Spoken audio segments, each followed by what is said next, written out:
आज हम बात करें क्लास 8 के चैप्टर नंबर 13 के बारे में, जिसका नाम है जहाँ पहिया है। यानी एक रिपोर्टार्च है और इसके रिपोर्ट करता है लेखक है पी साईनाथ जी, जिन्होंने उस जगह परिवेश की जहाँ बात करते हैं पुडुकोट्टई, जो एक तमिलनाडु का जिला है, जहाँ की बात करते हैं कि जहाँ पर साइकिल चलाना एक सामाजिक आंदोलन माना जाता है। इस आंदोलन के तहत देखा था कि महिलाओं ने अपनी आज़ादी के तौर पर एक प्रतीक के तौर पे क्या चुना था, साइकिल को चलाना था। यानी उस समय में जब स्वतंत्र हुए थे तो महिलाएं जो थी अपने पुरुषों पर, यानी पति हो गए, भाई हो गए या पिता पर निर्भर रहती थी कि वह कहीं आने जाने के लिए उन पर ही निर्भर रहती थी, या दूसरे यातायात के साधनों में जब हम बात करते थे कि बस वगैरह पर ही निर्भर रहती थी।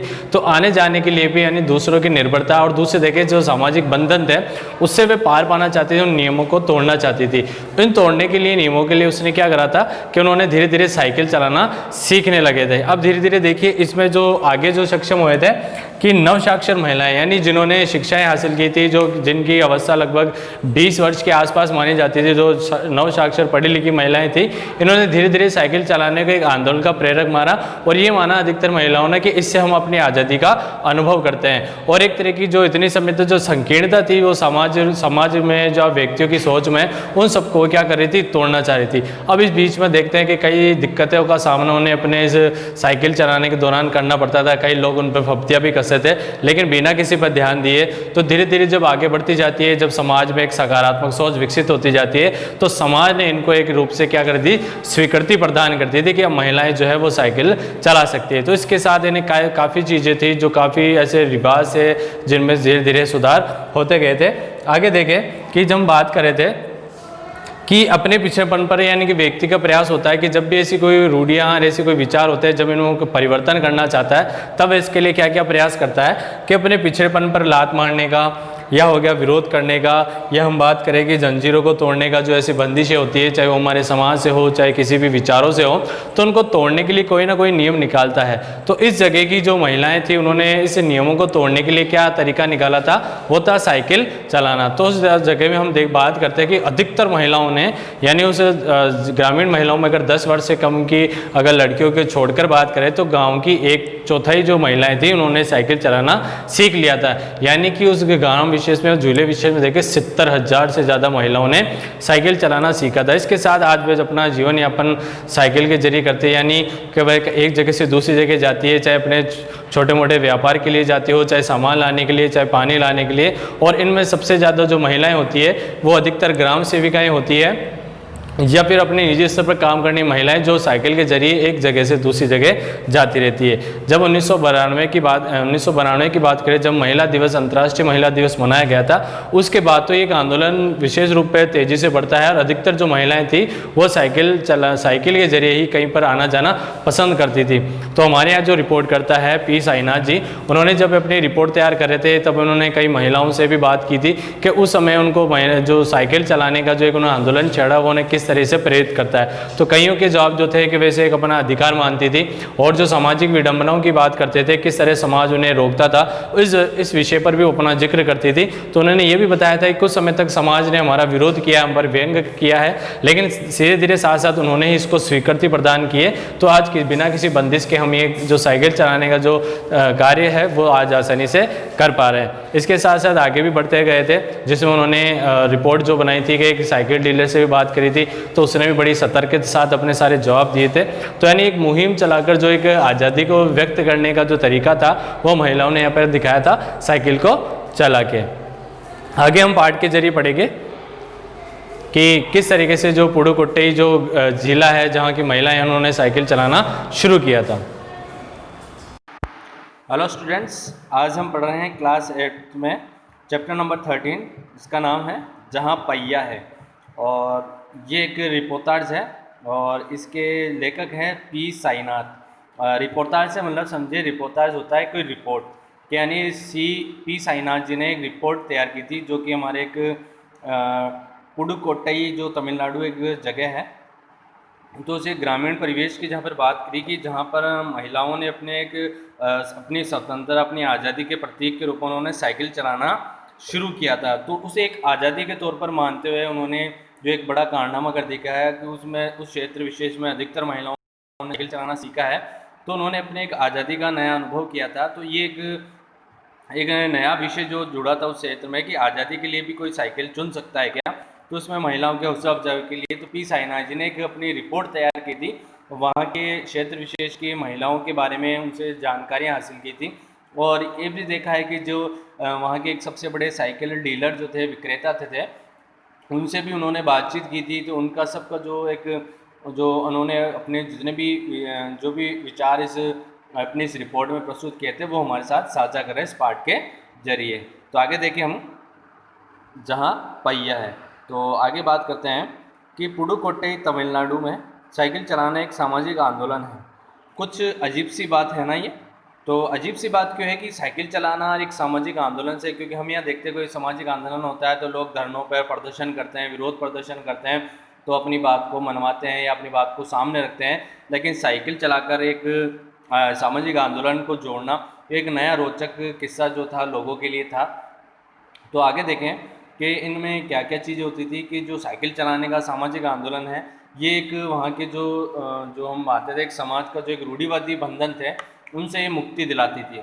दूसरा ये देखा कि जो महिलाएं अपने निजी कामकाज के लिए यातायात के साधनों जैसे बस या ऑटो वगैरह के लिए इंतजार करती थी, समय करती थी, तो उन्हीं पर निर्भर रह पाती थी। इस कारण से उन्होंने साइकिल सीखकर इन बंधनों को, इन सीमित साधनों को क्या करा, मुक्त कर दिया। अब वह स्वयं आत्मनिर्भर हो चुकी है। अब उन्हें कहीं भी जाना करना होता है तो वह किसी का इंतजार नहीं करती है, अपने साइकिल के जरिए वह किसी भी जगह आ जा सकती है। दूसरा, उन्होंने अपने समय की जो बचत है उसको भी किया है। और जो अपने कई जो है महिलाएं जो अपने सब्जियों को या और भी चीज़ों को बेचने करने किसी दूसरी जगह जाया करती थी, उन्हें भी अपने यातायात जैसे बस के लिए इंतज़ार करना पड़ता था।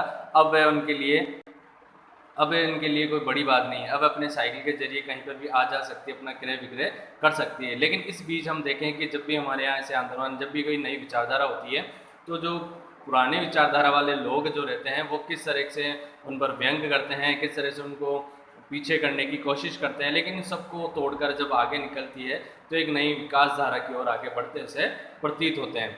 तो आगे देखें, लेकिन चौंकने की कोई बात नहीं है।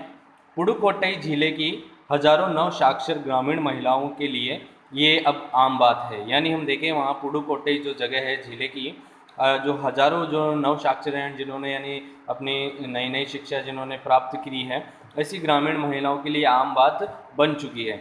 अपने पिछड़ेपन पर लात मारने, अपना विरोध करने और उन जंजीरों को तोड़ने का नियम का जिनमें वे जकड़े हुए हैं, कोई ना कोई तरीका लोग निकाल ही लेते हैं। तो यानी हम ये देखते हैं कि जैसे हमारे कई रूढ़िवादी विचार थे, परंपराएं थी, तो हमने समय रहते रहते शिक्षा प्राप्त करते रहते हमने उनके तोड़ निकालने के कई तरीके निकाले, हमने कई अलग अलग तरीकों से उनका विरोध करना शुरू किया था। आज जैसे हम देखते हैं कई रीति रिवाज या कई ऐसे जो बंधन थे हमारे वो दूर हो चुके हैं। तो यहाँ की महिलाओं के लिए आम बात हो चुकी है। या हम बात करें कि लोग क्या करते हैं, अपने पिछड़ेपन को बांटने के लिए कुछ ना कुछ नया तरीका अपनाते हैं जिससे वो पिछड़ेपन से दूर हो सकें और अपना समाज का विकास कर आगे बढ़ सकें। तो यहाँ पर भी हम बात करें तो आगे जो है, जो हमारे लेखक जो बात करें, कभी कभी ये तरीके अजीबोगरीब होते हैं। भारत के सर्वाधिक गरीब झीलों में से एक है पुडुकोट्टई। अगर हम पूरे भारतवर्ष की बात करें, इनमें जितने राज्यों में अगर झीलों की बात करें, तो इतनों में जो सबसे गरीब झीलें होते हैं, जहाँ पर हम बात करें शिक्षा का या व्यापार का, इस तरीके से अगर उनकी क्षमताएं कम होती है, व्यवसाय दृष्टि से देखें तो काफ़ी गरीब झीलें माने जाते हैं। तो उसमें हमारे तमिलनाडु का एक पुडुकोट्टई एक जिला था। पिछले दिनों यहाँ की ग्रामीण महिलाओं ने अपनी स्वाधीनता, आज़ादी और गतिशीलता को अभिव्यक्त करने के लिए प्रतीक के रूप में साइकिल को चुना। यानी साइकिल के जरिए वे अपनी आज़ादी को प्राप्त करना चाहती थी, अपनी गतिशीलता को यानी अपने क्षेत्र को बढ़ाना चाहती थी, क्योंकि उनके लिए जो था कि दूसरों पर निर्भर रहना उनके समय को, उनकी आज़ादी को रोक सकता था। तो उन्होंने उस बंधन को तोड़ने के लिए प्रतीक के रूप में किसे चुना था, साइकिल को चुना था। अब साइकिल से किस तरह से वह अपने आज़ादी को पा सकती थी या अपने बंधनों को तोड़ सकती थी। उनमें से अधिकांश नव साक्षर थी। नव साक्षर का मतलब था कि सब जो थी नई पढ़ी लिखी यानी महिलाएं उनमें शामिल थी। अगर हम 10 वर्ष से कम उम्र की लड़कियों को अलग कर दें तो उसका अर्थ ये होगा कि यहाँ ग्रामीण महिलाओं के 1/4 हिस्से ने साइकिल चलाना सीख लिया था। यानी अगर उनमें से अगर हम छोटे बच्चियों की बात करें जो 10 वर्ष से कम हैं, तो उनमें से देखें तो ग्रामीण महिलाओं में 1/4 महिलाओं ने क्या कर लिया था, साइकिल चलाना सीख लिया था। यानी वहाँ की जो हम बात कर रहे हैं कि अधिकतर महिलाओं ने अपने, क्योंकि महिलाओं के हम देखते थे कि हमारे यहाँ सब तरह के बंधन होते थे, जातिवाद से होते थे चाहे धर्म से होते थे, लेकिन उस पर हम देखें महिलाओं पर हर तरीके का, चाहे वे किसी भी जाति धर्म विशेष से रही हो, उन पर हमेशा हर समय में उन पर बंधन रहा है। तो अपने बंधनों को आज़ाद करने के लिए, अपनी आज़ादी को प्राप्त करने के लिए उन्होंने क्या करा था, साइकिल चलाना सीखा था। तो यहाँ पर जो हम रिपोर्टाज पढ़ रहे हैं, तो यहाँ पर पी साईनाथ ने एक रिपोर्ट में जो बताया है कि यहाँ पर हम बात करें अगर 10 वर्ष से कम की लड़कियों को छोड़े तो उन ग्रामीण महिलाओं में से 1/4 जो हिस्सा है उनमें से उन महिलाओं ने साइकिल चलाना सीखा था। और इन महिलाओं में से 70,000 से भी अधिक महिलाओं ने प्रदर्शन एवं प्रतियोगिता जैसे सार्वजनिक कार्यक्रमों में बड़े गर्व के साथ अपने नए कौशल का प्रदर्शन किया था। और अभी भी उनमें साइकिल चलाने की इच्छा जारी है। वहाँ इसके लिए कई प्रशिक्षण शिविर चल रहे हैं। तो यानी देखिए अपनी आज़ादी का आभास कराने के लिए उन्होंने क्या करा था, साइकिल चलाना सीखा था। उस साइकिल चलाने के क्रम को उन्होंने बहुत आगे बढ़ाया। उसके साथ साथ हमने देखा कि उन्होंने क्या किया था कि उन्होंने प्रदर्शन एवं प्रतियोगिता जैसे सार्वजनिक कार्यक्रम होते थे तो उन्होंने बड़े गर्व के साथ बढ़ चढ़ कर हिस्सा लिया।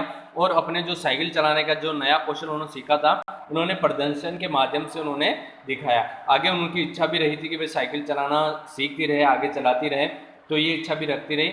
और इसके साथ साथ कई प्रशिक्षण शिविर चले जिसमें कई महिलाओं को, लड़कियों को साइकिल चलाना सिखाया जाता था। जैसे आज हम देखते हैं कार चलाना सीखते हैं, बाइक चलाना सीखते हैं, तो उसी तरह महिलाओं ने वहाँ पे आगे बढ़कर अपनी स्वतंत्रता के रूप में साइकिल चलाना सीखना शुरू किया। तो इसके लिए कई ऐसी महिलाएं, कई ऐसी संस्थाएं जो थी महिलाओं की, उन्होंने उन ऐसी महिलाओं को साइकिल एक प्रशिक्षण शिविर के द्वारा महिलाओं को साइकिल सिखाना भी शुरू किया था। तो इस दौरान भी देखिए कई सारी दिक्कतों का सामना उन्होंने उस दौर में करना पड़ा था। तो आगे जैसे हम बात कर रहे थे कि जब कोई नई चीज़ उस समय परिवेश में लागू होती है तो उसके साथ ऐसी क्या विरोधी तत्व जो होते हैं उनके सामने आते हैं, किन कठिनाइयों को पार करते हुए आगे बढ़ती है, तो उसका भी जिक्र जो है उन इस पैराग्राफ में हम देखें कि ग्रामीण पुडुकोट्टई के मुख्य इलाकों में से अत्यंत रूढ़िवादी पृष्ठभूमि से आई युवा मुस्लिम लड़कियां अब सड़कों से अपनी साइकिलों पर जाती हुई दिखाई देती है। कि जो हम बात कर रहे हैं पुडुकोट्टई जो जिले का एक ग्रामीण इलाका जो है, तो वहाँ पर कई सारे ऐसी रूढ़िवादी पृष्ठभूमि है कि यानी वे अपनी प्राचीन मान्यताओं को उसी तरीके से लेकर आगे बढ़ रहे होते हैं, यानी समय के साथ वे उसके साथ चलना चाह रहे हैं, लेकिन यह नहीं देख रहे कि समय धीरे धीरे हमारे देश की आज़ादी के बाद समय परिवर्तन हुआ है, तो हमें उन सामाजिक, उन धार्मिक, उन जातिगत रूढ़िवादियों को छोड़ना पड़ता है, क्योंकि उनको साथ निभाकर हम कभी भी आगे बढ़ नहीं सकते, यानी विकास नहीं हो सकता था। तो ऐसी जगहों में से भी हम देख सकते थे कि जो युवा मुस्लिम लड़कियां थी उन्होंने अपने साइकिलों से जाती हुई दिखाई देती, यानी वे अपनी आज़ादी का, यानी उस रूढ़िवादी तरीकों, परंपराओं को तोड़ते हुए आगे बढ़ती हुई दिखाई भी देती हैं। उनमें से हम बात करें कि जमीला बीवी नामक एक युवती ने, जिसने साइकिल चलाना शुरू किया है, मुझसे उन्होंने कहा कि ये मेरा अधिकार है, हम अब कहीं भी जा सकते हैं, अब हमें बस का इंतज़ार करना नहीं पड़ता है।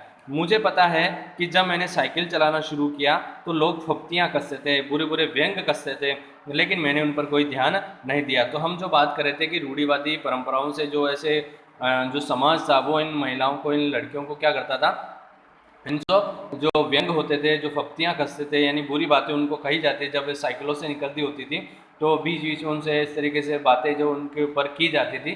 तो लेकिन यहाँ पे जो एक पी साईनाथ ने अपनी एक रिपोर्ट जो एक मुस्लिम युवा लड़की से जब बात करी थी तो उसके जरिए उन्होंने जाना था किस तरीके से वो उन सामाजिक विरोधी तत्वों से आगे बढ़कर अपना मुकाम हासिल किया है। तो वही देखती थी कि वो बात करते थे तो उसने बताया कि ये मेरा अधिकार है, यानी महिलाओं ने माना कि ये हमारा अधिकार है, अब हम कहीं पर भी जा सकते हैं, अब हमें कहीं आने जाने के लिए किसी भी तरीके से किसी के लिए बाध्य होना नहीं पड़ेगा, किसी दूसरे पर निर्भर होना नहीं पड़ेगा। तो इनके लिए अब मुझे किसी स्थान पर जाने के लिए किसी का इंतज़ार नहीं करना पड़ता, यानी कोई मुझे अपने परिवार का कोई भाई पिता कोई मुझे छोड़ने जाएगा। तो अब ये भी उन्होंने ये भी अपनी बताई कि जब साइकिल चलाना शुरू किया तो किस तरह से लोग उन पर व्यंग कसते थे। लेकिन एक चीज़ थी कि यहाँ पर जो महिलाएं थी या अधिकतर ऐसी महिलाएं जिन्होंने इस चीज़ की शुरुआत की थी, उन्होंने कभी भी ऐसी बातों पर ध्यान नहीं दिया। तो जब ध्यान नहीं दिया तो वो अपने आगे बढ़ती गई थी। आगे देखें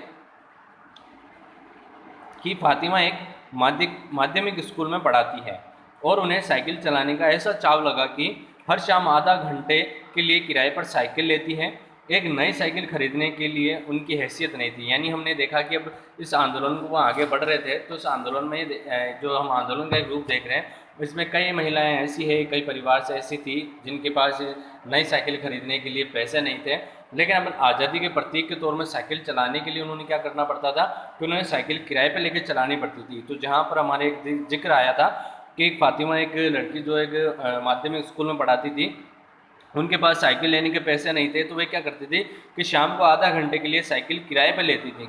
तो अब ये बताया कि फातिमा ने बताया कि साइकिल चलाने में हमें एक खास तरह की आज़ादी मिलती है कि यानी अपने एक नए तरह का गर्व उनमें महसूस होता है, हमें किसी पर निर्भर रहना नहीं पड़ता है। मैं कभी इसे नहीं छोड़ूंगी, यानी साइकिल चलाना वे कभी नहीं छोड़ेगी, क्योंकि वे आज़ादी का प्रतीक रूप माना है। तो चाहे वे कितने ही आगे जाए, सक्षम हो जाए, लेकिन वे साइकिल चलाना कभी नहीं छोड़ सकती। इसी तरह आगे देखिए, जमीला, फातिमा और उनकी मित्र अवकन्नी, इन सब की उम्र 20 वर्ष के आसपास है और उन्होंने अपने समुदाय के अनेक युवतियों को साइकिल चलाना सिखाया है। यानी साइकिल चलाने के जो रिवाज, इसको एक अपनी आज़ादी की एक परंपरा के रूप में ढाला और आगे बढ़ते हुए जाती है। तो आज के लिए केवल इतना ही पढ़ेंगे और अगले वीडियो में हम पाठ को आगे जारी रखेंगे। धन्यवाद।